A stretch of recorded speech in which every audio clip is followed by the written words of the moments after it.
So you want the new Nvidia RTX 3070, but you don't know if you should get the Founders Edition or a third-party partner card. In this video, I'm going to tell you some of the main differences, which one will be more available and easier to get, and why you may actually want one over the other. So let's get started.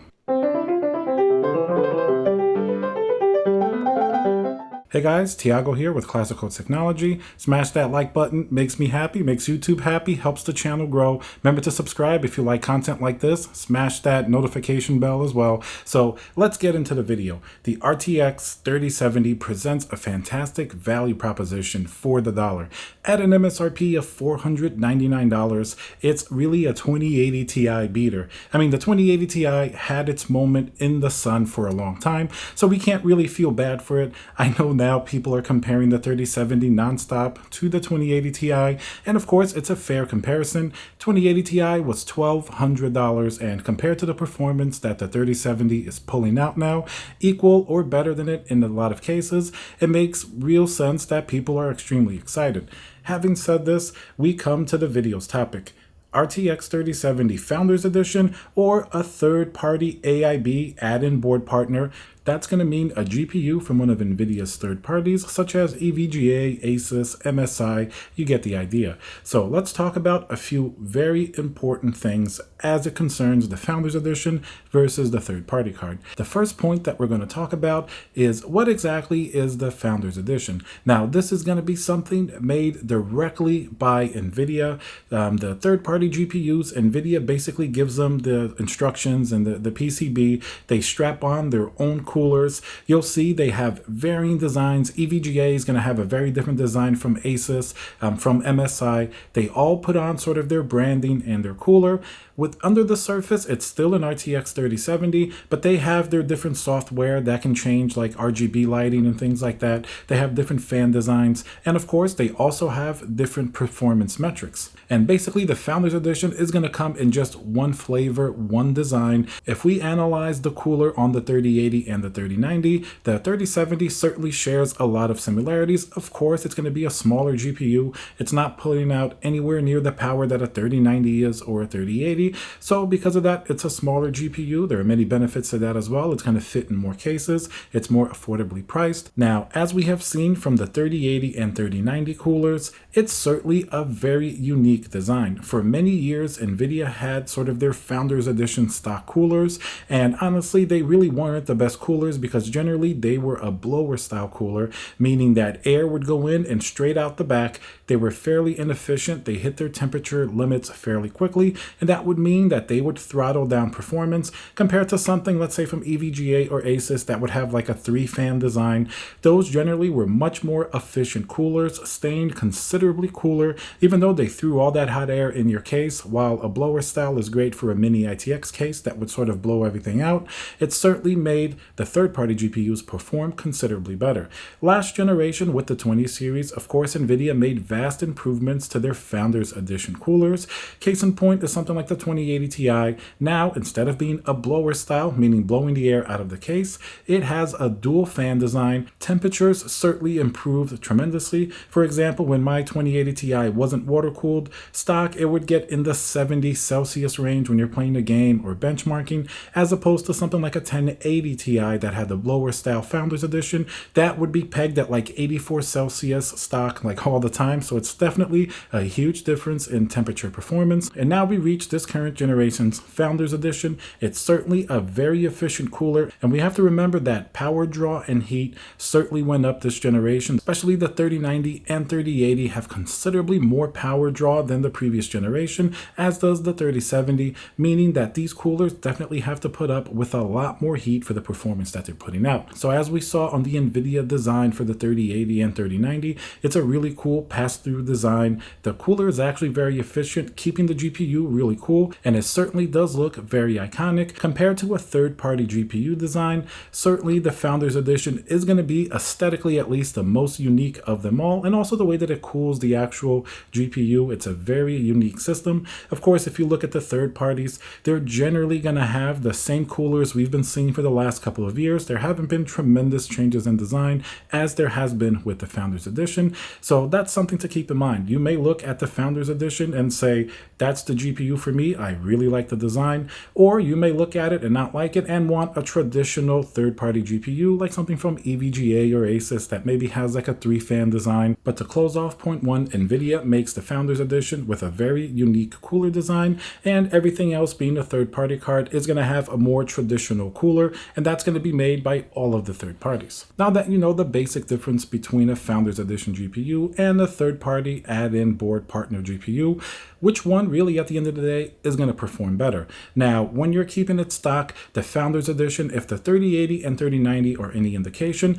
generally they certainly perform really well. Of course, Nvidia is going to use some of their best PCBs for their own GPUs, but keep in mind that some of the more expensive third-party cards will definitely go above and beyond the performance of a Founders Edition card. One case in point is something like Evga for the Win 3. Recently, Evga actually released a BIOS update that allows you to go much further with the power limits than stock. The 3090 can go all the way up to 500 watts, so that's going to be considerably more than the around 350 watt that it's usually rated for, and something that you're going to find on the Founders Edition. Of course, Nvidia would likely never do a BIOS update like that. Evga did it because, especially for the Win 3, is going to be sort of one of their top tier cards that people are really going to like to overclock. So keep that in mind. If you're comparing stock for stock, the Founders Edition actually performs really well. It has a great PCB, but as soon as you start to go into these more specialized GPUs like the For the Win 3, the Asus Strix, that have much bigger coolers on them, and they're going to have maybe custom BIOS, and they're going to have much more power limit, meaning that they're going to be able to be overclocked considerably further without having to do as much physically to the GPU. But if you're comparing stock for stock around the same price range, the Founders Edition certainly is a very good performer for somebody who doesn't really want to tinker too much or raise it to the absolute max in terms of power draw. And that's going to bring us to another very important point. Now, the Founders Edition RTX 3070 does have an MSRP of $499, but we have to mention that the difficult launches with the 3080 and 3090, with there being very little availability, has really made finding these GPUs at MSRP very challenging. Of course, scalpers are selling them for well over the price.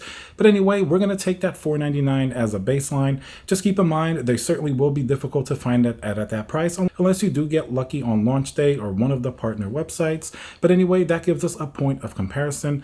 The Founders Edition, $499. Most of the third-party partner cards are certainly going to be more expensive. If the 3080 is anything to go by, at $699 MSRP, most of the lower end sort of 3080s are between $699 and $750, but some of the beefier and higher end versions of the GPU are going to be closer to $800 to $850, and that we're talking about MSRP, something like the Asus Strix 3080, and the same of course is going to apply to the 3090. Those GPUs are going to be considerably over MSRP, just because typically they're going to have maybe a little bit more specialized cooler on them. They're going to be higher performing in some cases with a tendency to be able to overclock better. But just keep that in mind that in general, unless you find a Founders Edition for MSRP, a third-party GPU certainly is going to add a few bucks to that price. So I would imagine MSRP for a lot of these 3070 GPUs most likely will fall somewhere between like the 550 to the low 600s range, depending on exactly how high-end the GPU is. For example, something like an Evga for the Win 3 3070 version, you can certainly expect to be close or more you can certainly expect to be very close to the $600 price limit.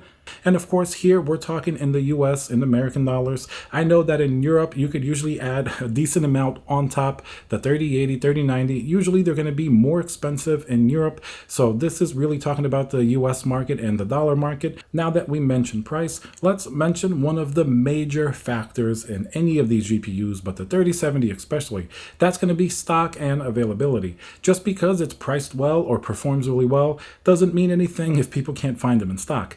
Now, the Founders Edition will be harder to get, just like the 3080 and 3090, rather than a third-party GPU. And that makes more sense. If you look at it, Nvidia is the only one making the Founders Edition, and in fact, the 3080 and 3090, they went as far as to completely remove them from their own website, moving that responsibility over exclusively to Best Buy to sell the Founders Edition in preparation for the 3070 launch. And of course, this is going to be in the US only, leaving the rest of the world really without without any access to a Founders Edition. The Founders Edition certainly will be available in higher quantities than the 3080 and 3090, just because that $499, it's certainly more of a mainstream card. More people will fit it in their budget. Nvidia knows that. I'm sure they're producing more of those. But even having said that, I still think the demand is so high compared to the amount that are available. I really do think that once again, the Founders Edition will be one of the more difficult GPUs to track down.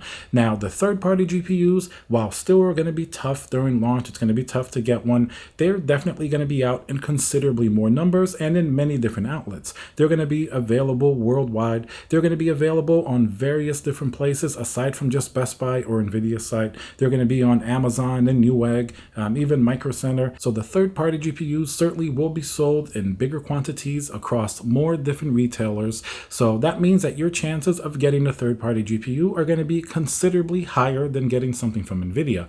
Now, if you're going to be picky about which GPU that you want, just like the 3080, that's going to make it a little bit difficult to get the exact GPU. For example, a lot of the lesser known brands were a little bit more available for the 3080. If you looked around, you certainly had a better chance of getting something from a less known brand rather than if you're going for like the top Asus or EVGA card or something like that. The same is going to hold true for the 3070. I think the lesser known 3070 brands third-party cards will be the easiest one to maybe accidentally find in stock or have a better chance at getting a notification email.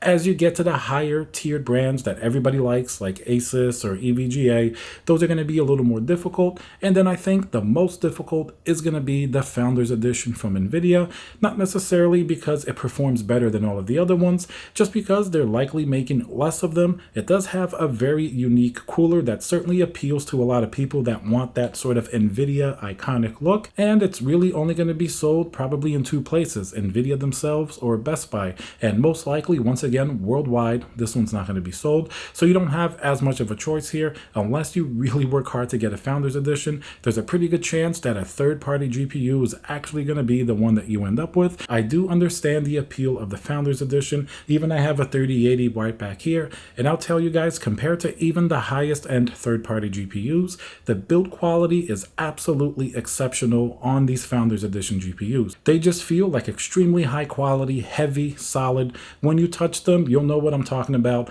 While the third-party GPUs, while the quality's still good, they definitely have a lot more plastic pieces. They don't look quite as elegant and as cool as the Founders Edition. It still goes to show you that while it's made by Nvidia, it still has the best build quality, even compared to the high-end third-party GPUs. That's a personal reason why I really like the Founders Edition GPUs. But of course, some of these third-party cards also are very attractive. They have higher power limits. They have really cool RGB. So there certainly is a lot of good reason to get a third-party GPU as well, aside from them being a lot easier to find in stock compared to a Founders Edition. So basically, those are some of the major differences between a Founders Edition and a third-party GPU. To sum everything up, Founders Edition, made by Nvidia, MSRP, $499, really nice, cooler design, and if you like the aesthetics, it certainly looks very unique, but it's going to be the most difficult to find because it's not made in the same quantities as the other GPUs. The third-party GPUs have more traditional 2 and 3 fan designs. They're going to be more readily available throughout the world. They may be close to the $499 MSRP for some of the lower-end models, but keep in mind they certainly will be more expensive than that, especially as you get to the high-end models. You're going to be approaching $600 plus, even high 500s. So keep that in mind, but they will be easier to find just because they're made by so many other partners and they're sold in a much wider retail space. Alright guys, so I hope you enjoyed some of those insights. Remember to subscribe, smash that like button. Good luck finding an RTX 3070, and I'll see you guys on the next video.